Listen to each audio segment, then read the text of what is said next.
আসসালামু আলাইকুম। আপনারা সবাই জানেন যে বাংলাদেশ সেনাবাহিনীতে নতুন একটি নিয়োগ বিজ্ঞপ্তি প্রকাশিত হয়েছে খেলোয়াড় পদে।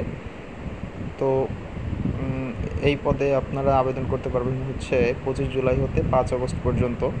তো এখানে সম্পূর্ণ বিনামূল্যে আপনারা আবেদন করতে পারবেন। তো এসব খেলোয়াড় পদে আপনাদের আবেদন করতে এখানে বলে দিয়েছে যে একটি নির্দিষ্ট ফর্মের মাধ্যমে আপনাদের আবেদন করতে হবে। এই ফর্মের মাধ্যমে আপনাদের আবেদন করতে হবে। তো আপনারা কীভাবে ঘরে বসে মোবাইলের মাধ্যমে আবেদন করতে পারবেন সেটি আমি আজকে দেখাবো। তো চলুন শুরু করা যাক।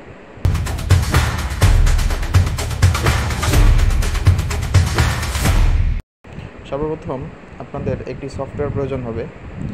WPS নামে যে সফটওয়্যারটি রয়েছে এই সফটওয়্যারটি প্রয়োজন হবে। এটি আপনারা প্লে স্টোর থেকে ডাউনলোড করে নিতে পারবেন।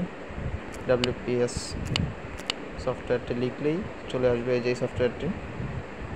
এটি ইনস্টল করার পরে আপনারা ওপেন করতে পারেন। ওপেন করার পর আপনাদের কাছে কিছু পারমিশন চাইতে পারে, পারমিশনগুলো দিয়ে দিবেন। এবং এটি করার জন্য আমি আপনাদের জন্য ওই ফর্মটি রেডি করে রেখেছি, যেটা আমি আমার ডিসক্রিপশন বক্সে দিয়ে দিব। তো সেই ফর্মটি আমি এখন ওপেন করব।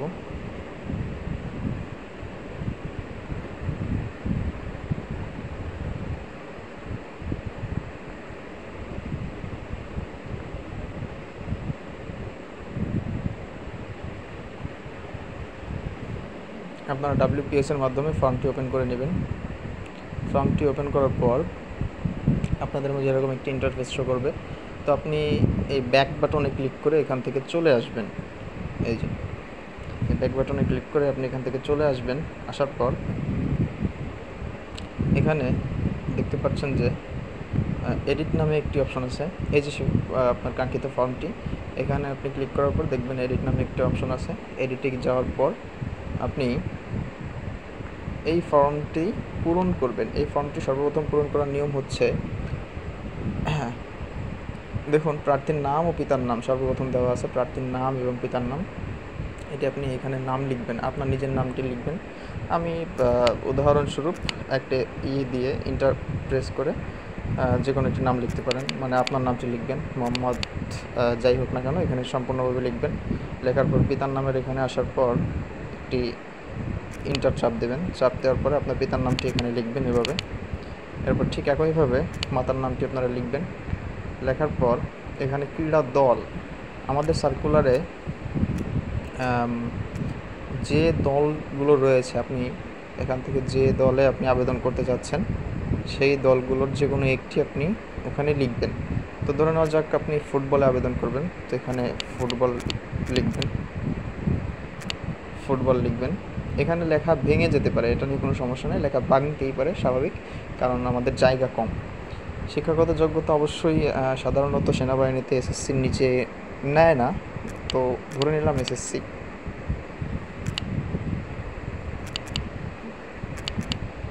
লিখলেন, এরপর জন্ম তারিখ লিখবেন। আমরা এখানে সার্কুলারে দেখতে পারতেছি যে এখানে নির্দিষ্টভাবে কোনো জন্ম তারিখ কিংবা বয়সের বিষয়ে কোনো কিছু উল্লেখ করা নেই, সুতরাং আপনি আপনার জন্ম তারিখটি লিখবেন।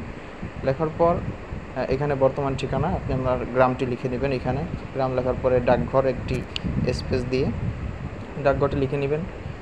উপজেলা ঠিক সেভাবে, গ্রামও ঠিক সেভাবে লিখে নেবেন। একইভাবে এখানে গ্রাম লিখে নেবেন, ডাকঘর লিখে নেবেন, উপজেলা লিখে নেবেন, জেলা লিখে নেবেন এবং এখানে মোবাইল নাম্বার আপনার যে নিজে ব্যবহার করছেন যে নাম্বারটি, সেই নাম্বারটি এখান থেকে লিখে নেবেন এভাবে, যাই হোক না কেন। এরপর মোবাইল নাম্বার, আপনার অভিভাবকের মোবাইল নাম্বারটি এখানে লিখে নেবেন। এরপর আপনি প্রতিযোগিতায় আপনি কবে কোন প্রতিযোগিতায় অংশগ্রহণ করেছিলেন সেটি লিখবেন। যদি সেটা হতে পারে উপজেলা পর্যায়ে, জেলা পর্যায়ে কিংবা আপনার স্কুল পর্যায়ে হোক, কলেজ পর্যায়ে হোক, সেটা লিখবেন। লেখার পরে কত সালে আপনি সেটিতে অংশগ্রহণ করেছিলেন সেটি লিখবেন, যেভাবে লেখা আছে সেভাবে।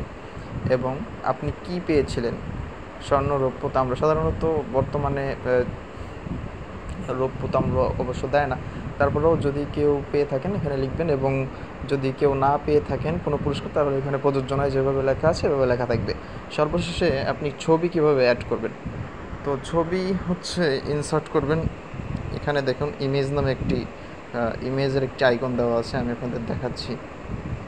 এই যে এখানে আপনারা ক্লিক করবেন সর্বপ্রথম। তো এখানে ক্লিক করে আমি আমার এখানে একটি আমার নিজস্ব ছবি এখানে রেখেছি দেওয়ার জন্য। এখানে আপনি ইনসার্ট করবেন। ইনসার্ট করার পর এখানে আপনি এডিট ইমেজে যাবেন। এডিট ইমেজে যাওয়ার পরে আচ্ছা, এডিট ইমেজে না গেলেও চলবে আমাদের। এখন আমরা এটিকে ছোট করব। ছোট করার জন্য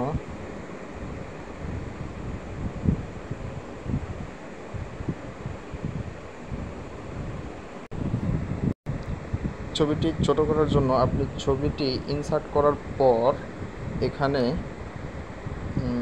আপনি এখানে ক্লিক করবেন। এই যে একটি অপশন আছে, এই যে এই অপশনটাতে ক্লিক করবেন। এই অপশনটাতে ক্লিক করার পর দেখবেন লেখা আছে in front of text. In front of text আপনি ক্লিক করে দেবেন। টেক্সটে ক্লিক করার পর দেখুন আপনার ছবিটি আপনি যেখানে খুশি সেখানে নিতে পারছেন। ছবিটি সর্বপ্রথম এরকম আপনি সাইজটি ঠিক করে নেবেন। অবশ্যই আপনার একটি স্ক্যান করা ভালো ছবি থাকতে হবে আপনার ফোনে, অথবা আপনি আপনার ছবি তুলে ক্যামেরা দিয়ে আপনি সেটিকে অনলাইনে নানা ধরনের প্ল্যাটফর্ম আছে যেখানে এডিট করা সম্ভব হয়, সেখানে আপনি এডিট করে ছবিটি বসিয়ে দেবেন। তো আমি এখানে এই সাইজ অনুযায়ী ছবিটি বসাচ্ছি।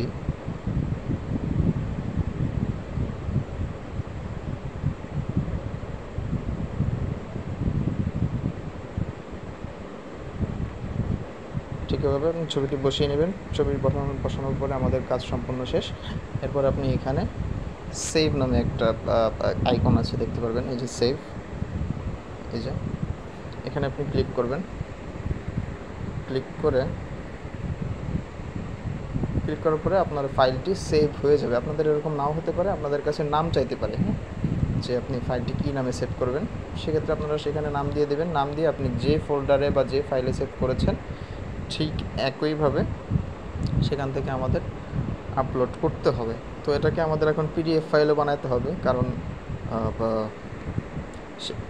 আমাদের সার্কুলারে বলে দিয়েছে যে পিডিএফ এবং সফট কপি উভয়ই আপলোড করতে হবে। তো আপনারা এখানে পিডিএফ বানাতে হলে এখানে ডান নামে যে অপশনটি আছে এখানে ক্লিক করবেন। ক্লিক করার পরে আবার এডিট অপশন আসবে। এডিটে ক্লিক করে আপনারা এই অপশনটিতে যাবেন। এই যে এখানে যাবেন।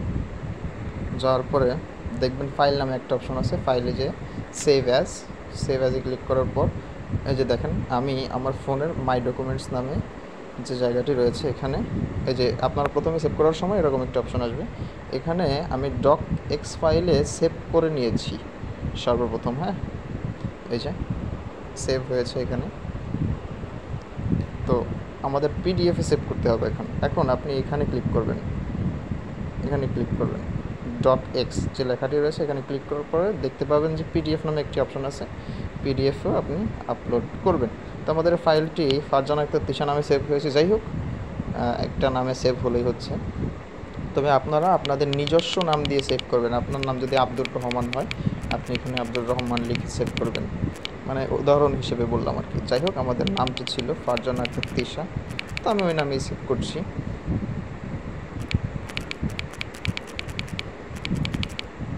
এখানে আপনি এক্সপোর্ট টু পিডিএফ করে দেবেন। এক্সপোর্ট টু পিডিএফ করার পর আমাদের এখানে রিপ্লেস আছে। আমার এখানে যেহেতু আগে ছিল তাই রিপ্লেস আছে, আমি এখানে রিপ্লেস করে দিলাম। রিপ্লেস করে দেওয়ার পর আপনি এখান থেকে বের হয়ে আসবেন। বের হয়ে আপনি সার্কুলারে গেলে দেখতে পারবেন যে আপনাকে এখানে দুইভাবে আবেদনটি পাঠাতে বলা হয়েছে। আপনি যে কোনো একটিতে পাঠাতে পারবেন। সর্বপ্রথম দেখুন এখানে লেখা আছে যে আবেদন প্রেরণের ইমেইল হচ্ছে এটা, আর হোয়াটসঅ্যাপ নাম্বার হচ্ছে এটা। তো আমরা ইমেইলে পাঠাবো। ইমেইলে পাঠালে হচ্ছে, হোয়াটসঅ্যাপে পাঠালে হচ্ছে। যাই হোক, আমি ইমেইলে পাঠাবো। তো আপনি এভাবে পাঠাতে পারবেন, joinascv@gmail.com এই ঠিকানায় আপনি কীভাবে পাঠাবেন এখন আমি সেটা আপনাকে দেখাচ্ছি। সর্বপ্রথম আপনি আপনার জিমেইলের ভিতরে যাবেন। জিমেইলের ভিতরে যাওয়ার পরে আপনি এখানে কম্পোজে ক্লিক করবেন। কম্পোজে ক্লিক করার পরে আপনার যে কাঙ্ক্ষিত ইমেল অ্যাড্রেস, সেই ইমেল অ্যাড্রেসটি আপনি সিলেক্ট করে নেবেন। তো আমি এখানে ascb@gmail.com এভাবে আপনি লিখে নেবেন। লিখে নেওয়ার পরে আপনার এখানে তাদের সেনাবাহিনীর কাঙ্ক্ষিত লগো সহ একটি আইডি শো করবে। আপনি এই আইডিটি ক্লিক করে দেবেন। আপনি সাবজেক্ট লিখবেন application for the post of football. এটা লেখার পরে আপনি কম্পোজ ইমেইলে ক্লিক করবেন, মানে বডিতে ক্লিক করবেন। ক্লিক করার পরে আপনি এখানে কিছু টাইপ করবেন যে I am an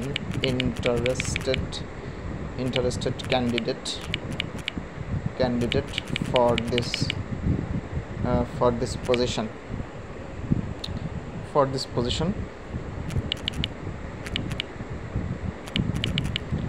position here is attached